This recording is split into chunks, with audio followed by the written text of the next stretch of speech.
श्री दत्तप्रबोध अध्याय 47. अध्यायाला सुरुवात करूया. गोरक्षनाथानं फक्त एकट्यानंच श्री गुरु दत्तात्रेयांना आलिंगन दिलं नाही. बाकी सगळे भाविक अष्टसात्विक भाव गोळा करून प्राणांचे कुरवंडे करून भेटले. अनन्य भावानं शरण गेले. मच्छिंद्रनाथांना मात्र गोरक्षनाथाची वृत्ती आवडली नाही. ते पुन्हा म्हणाले, गोरक्षा, ह्या दर्शन पर्वणीचा लाभ घे. तेव्हा गोरक्षनाथ म्हणाले, मी त्याला कशासाठी भेटायचं? आतापर्यंत त्यानं जे भाषण केलं ते खरोखरच विद्वत प्रचुर होतं. बहुयुक्तीनं केलं होतं. ते ऐकून माझ्या मनालाही परमानंद झाला. पण बोलण्याच्या अनुभवाप्रमाणे त्याच्या वागण्यातील कृतीतील सामर्थ्याचा अनुभव मला आला नाही. तो त्याच्या कृतीशील सामर्थ्याचा अनुभव तुम्हा सगळ्यांना दिसावा अशी माझी अपेक्षा आहे. तो अनुभव मला घ्यायचा आहे.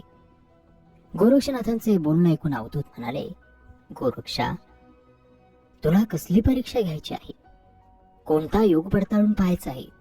अगदी निसंकोचपणानं सांग. सर्वांसमक्ष तुझ्या मनातील खोड मी बोलवतो. त्यावर ते गोरक्षनाथ म्हणाले, नीट लक्ष ठेवा. सगळ्यांच्या समक्ष तू मला माझी इच्छा पूर्ण करण्याचं वचन देतो आहेस. आणि म्हणून सांगतो, एक खेळ खेळायची इच्छा माझ्या मनात उद्भवली आहे. तो खेळ लपंडावाचा. जो कोणी दुसऱ्याच्या हातात पकडला जाईल तोच हरला आणि सापडवणारा जिंकला. त्यावरती दत्तगुरु म्हणाले, गोरक्षा, अजूनही तुला योग सामर्थ्याचे चमत्कार दाखवण्याची खुमखुमी आहे. ठीक आहे, आपण खेळ सुरू करू. सर्व लोक पाहतील. पाहूच दे त्यांना तुझी फजिती. तू नुसता बोलण्यात चतुर होतास. बाकी तुझं सामर्थ्य तोकडं आहे हे साऱ्या सिद्धजनांच्या लक्षात यायला वेळ लागणार नाही. तुझ्या हातात मी कधीच सापडणार नाही. आणि मग तुला या गोरक्षाची माफी मागावी लागेल. समारंगणात त्रिशूळाचे वार चुकवलेस म्हणजे काही फार मोठा पराक्रम केला नाहीस. पण या पराक्रमानं मस्त वाल होऊन तुम्हाला चिडवतो आहेस, चेतावण्या देतो आहेस. पण लक्षात ठेव, गोरक्षाचं सामर्थ्य संपलेलं नाही. तुला नामोहरम केल्याशिवाय माझ्या जीवाला चैन पाडणार नाही. गोरक्षाचे बोलणं ऐकून मच्छिंद्रनाथ म्हणाले, गोरक्षा, हे तू काय म्हणलं आहेस? काय अनर्थ होईल याची तुला कल्पना तरी आहे का? कशासाठी तू दत्तात्रेयांच्या सामर्थ्याशी झुंज घेतो आहेस? एखाद्या माशीनं मेरू पर्वताला गिळायची वल्गना करावी तसा हा तुझा प्रयत्न आहे. मूर्खपणा सोडून दे. त्यावरती दत्त म्हणाले, मच्छिंद्रनाथा, गोरक्षनाथांचा हट्ट लहान मुलासारखा आहे. तो मी नाही पुरवायचा तर कोणी? त्याला जो खेळ खेळायचा असेल तो खेळू दे. त्याचं समाधान होऊ दे. तुम्ही कशाला त्याला रागवता? पिता कधी आपल्या अभ्रकाला रागवतो का? तद्वत मी त्याच्यावर रागावलो नाही. त्याच्या मनात येईल त्याप्रमाणे त्याला वागू दे. एवढं मच्छिंद्रनाथांचं आणि दत्तात्रेयांचं बोलणं होतं न होतो इतक्यात गोरक्ष दृश्य झाले. सर्व उत्सुकतेने पाहू लागले. तो अद्भुत लपंडावाचा खेळ बघण्यासाठी स्वर्गस्थ मुनिजनांचे देवजनांचे दाटे जमले. यक्ष, किन्नर, अप्सराही आल्या. सगळ्यांची उत्सुकता अगदी शिगेला पोहोचली. गोरक्षनं कुठलं रूप घेतलं असावं याबद्दल प्रत्येक जण नाना तर्कवितर्क लढवू लागले. इतक्यात श्री दत्तात्रेयांनी एका विचित्र विशालकाय पक्षाचं रूप धारण केलं. त्या पक्षाचा रंग काळा, पांढरा आणि हिरवा होता. त्या पक्षानं आकाशात उड्डाण करताच आकाश झाकळून गेलं. दिशा अंधारल्यासारख्या झाल्या. उडत उडत तो पक्षी पश्चिम सागराच्या दिशेने निघाला. सागरावर 2 क्षण स्थिर होऊन त्याने किरण साधला आणि झपकन झडप घालून त्या अफाट जलचरामधून एक मासा चोचीत पकडला. तोच होता गोरक्षमीन. त्याला चोचीत धरून त्या प्रचंड पक्षानं सर्व योगजनांपाशी आणलं आणि मूळ रूप प्रगट करायला लावलं. तो गोरक्षच होता. सर्व मुनिजन आश्चर्यचकित झाले. त्यांनी दत्तात्रेयांचा जय जयकार केला. आश्चर्यचकित झालेलं मुनीवर बघून गोरक्ष चिडले नाही, पण उपेक्षेने दत्तात्रेयाला म्हणले, तू खरोखरच कुशल आहेस. विशाल काय पक्षाचं रूप घेऊन तू मला अथांग सागरातून बरोबर हेरलास. पण म्हणून पुढच्या बाजीतही तू जिंकशील असं थोडंच आहे. बघूच, पुढच्या खेळी पहिल्या इतक्या सोप्या नाहीये, एवढं लक्षात ठेव. पण आता पाळी तुझी. तू लपायचं आणि मी तुला शोधायला यायचं. लप, मी तुला हुडकून काढीन. त्यावरती दत्तगुरु म्हणाले, गोरक्षा, हे लपणं छपणं तुम्हाला शोभतं. तो मार्ग आमचा नाही. हे योग आम्ही आचरत नाही. लपण्यात आणि लोपवण्यात पुष्कळ प्रकार असतात. चोर असतात ते भयाने लपतात. शुक नाही का 12 वर्ष भयानं गर्भात लपून बसला. दशरथ बायकांच्यात एक बाई बनून राहिला. साक्षात शिवशंकर नक्रोध झाला. भयानं थोर मोठ्यांचीही तशी बोबडी वळली आणि दुर्धर अवस्था झाली. तिथे इतरांचा काय पाड. पण ज्याला लपावंसं वाटतं गोरक्षा, त्याला दुःख राशी भोगण्याशिवाय गत्यंतर राहत नाही. जर तुला लपणंच आवडत असेल तर तू त्याच मार्गाचा अवलंब कर. त्यात तुला यश येणार नाही. कारण घेतलेलं सोंग कायम टिकत नाही. ते कधी ना कधी उघडं पडतच.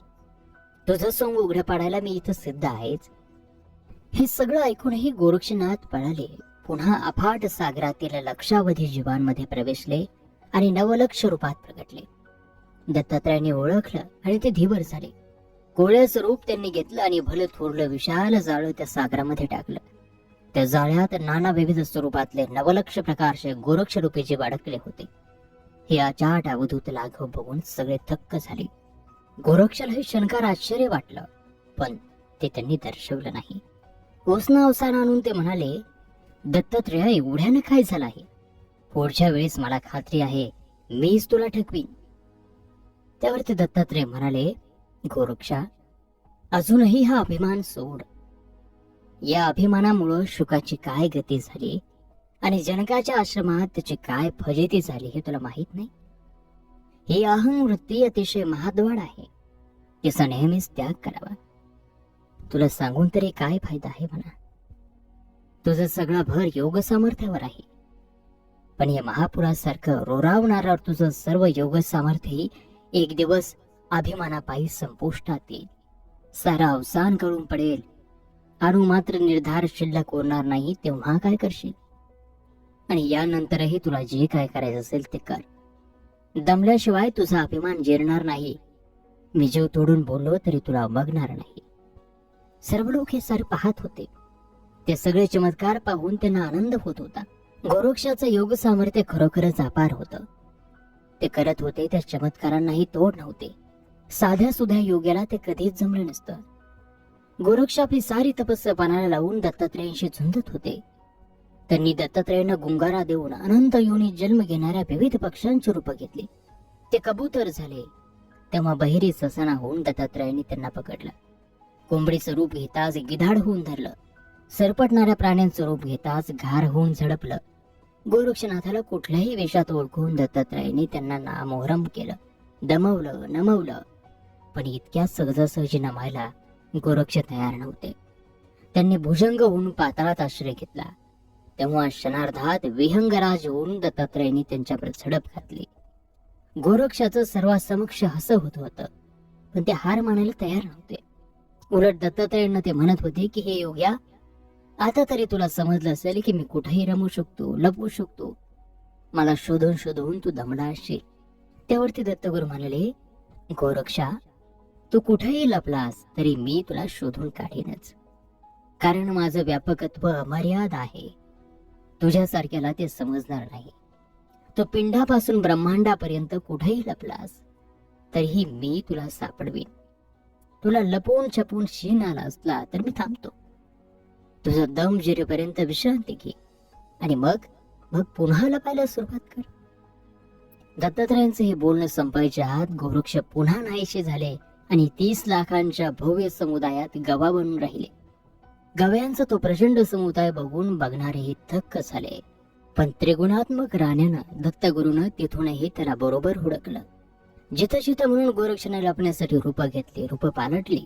तिथं तिथं जाऊन कधी गोरक्षाचा शत्रू होऊन, कधी त्याच्या रूपावर स्वार होऊन, कधी त्यांना व्यसन घालून, तर कधी पाषाण पकडून दत्तात्रयांनी जेरीला आणलं. गोरक्षनाथ 21 स्वर्ग, 14 भुवन, 7 पाताळ आणि सगळ्या योनी, सगळे वर्ण हिंडले. तिथल्या अनोरेणूतून दत्तात्रयांनी त्यांना धरलं, पकडलं आणि सर्व योगजनांपुढे आणून उभा केलं. मनातल्या मनात गोरक्षनाथ वरमले होते, थकले होते. त्यांच्याकडे बघून मच्छिंद्रनाथांना दया आली. त्यांनी त्याला समजावलं, गोरक्षा, अजून तरी सावध हो आणि अनन्य शरण भावानं श्री दत्तगुरूंना शरण जा. आयुष्याचं सार्थक करून घे. अहंकाराचा त्याग कर.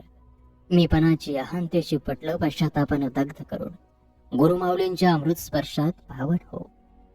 तेव्हा ते गोरक्षनाथ म्हणाले, जिथं जिथं मी गेलो त्या ठिकाणी येऊन दत्तात्रयाने मला शोधलं, पण अजून एक शर्त बाकी उरली. आता दत्तात्रयानं लपावं, मी त्यांना शोधेन. त्यावरती मच्छिंद्रनाथ म्हणाले, गोरक्षा तू वेडा आहेस. अरे चराचरात अनुरेणूत दत्त भरला आहे, तू कुठं लपणार? आणि समजा लपला तर त्याला तू कुठं शोधणार? तुझ्या शक्ती पलीकडचं आहे ते सारं. डोळ्यांवर आलेलं अहंतेचं पटल अजूनही फाडून टाक.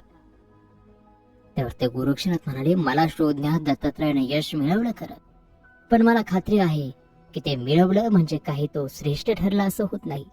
आता त्याने लपावं, मीही त्याला क्षणात शोधून काढीन आणि मी माझा पराक्रम दाखवेन. गोरक्षनाथांच्या वेडसरपणाला तोड नव्हते, साऱ्यांना ते कळलं. मच्छिंद्रनाथांना वाईट वाटलं, पण त्याला ठेच लागल्याशिवाय त्याचा अहंकार नष्ट होणार नाही हे सगळं पटलं आणि ते काहीच बोलले नाहीत. ते म्हणाले, गोसाव्या आता तू लप, मी तुला शोधतो. त्यावर ते दत्तात्रय म्हणाले, ठीक आहे, मी लपतो बसा, तो मला शोध. आणि श्री दत्तात्रय अंतर्धान पावले, गुप्त झाले.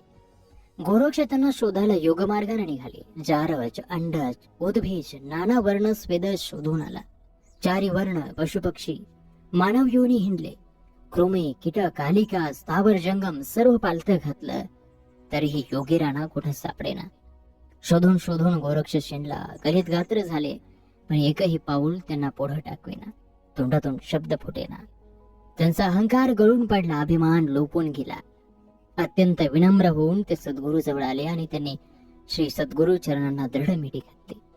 मच्छिंद्रनाथांना विनमणी केली, गुरु मावली, हा दत्तात्रय मला कुठेही सापडत नाही. शोधून शोधून माझा ओर फुटायची पाळी आली, पण तो मला मिळाला नाही.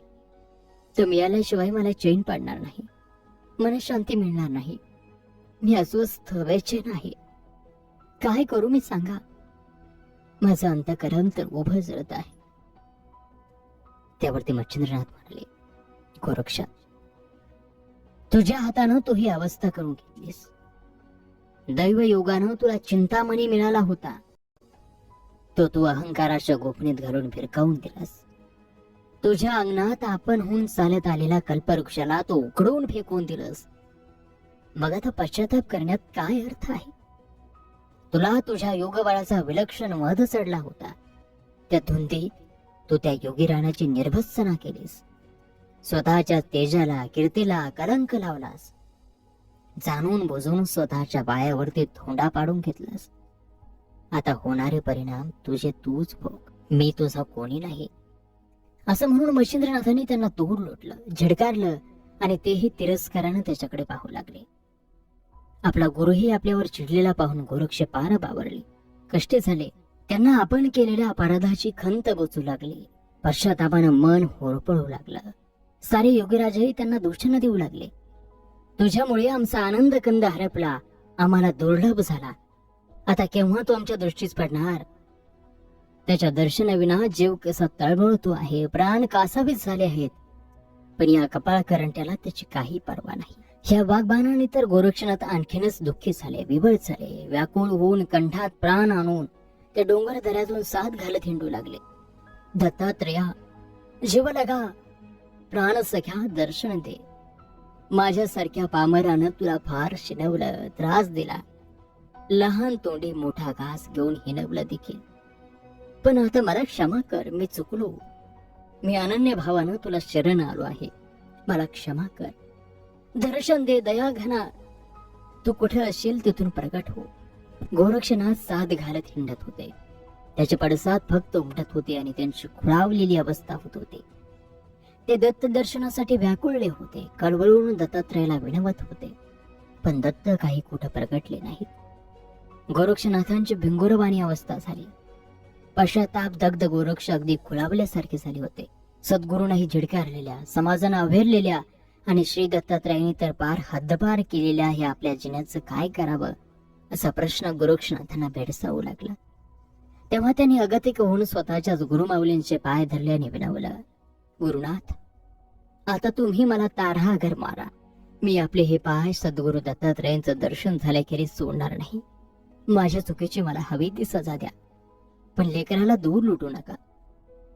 गोरक्षाच्या मनातला शुद्ध भाव, सद्गुरूला भेटायची लागलेली ओढ, खरी तळमळ मच्छिंद्रनाथांनी हेरली. त्यांचं पश्चाताप दग्ध निरअहंकारी मन पाहून त्यांना समाधान झालं. त्याने गोरक्षनाथांना जवळ घेतलं आणि श्री दत्तात्रेयांना साकडे घातलं.